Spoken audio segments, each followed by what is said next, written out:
درانو کتونکو السلام علیکم. زه محمد سلمان همدرد د حق غږ پښتو چینل خبري لنډیز کې ستاسو کوربه اوس تاسو پام را اړوم د مهمو خبرونو لنډیز ته.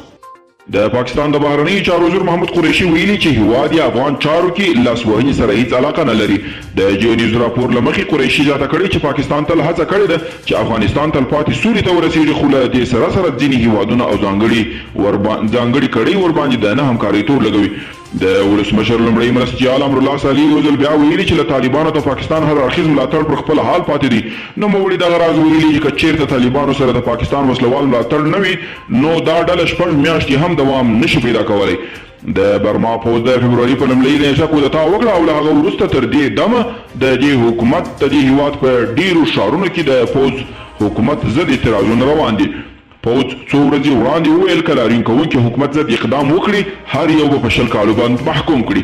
او د امریکا متحده ایالاتونو پر هغې روسي بیړۍ او د بیړۍ پر خاوند اضافي بندیزونه ولګول چې له روسیې څخه یې جرمني ته د طبیعي ګازو د نلکیب نارد ستریم 2 پر جوړولو کار کوي.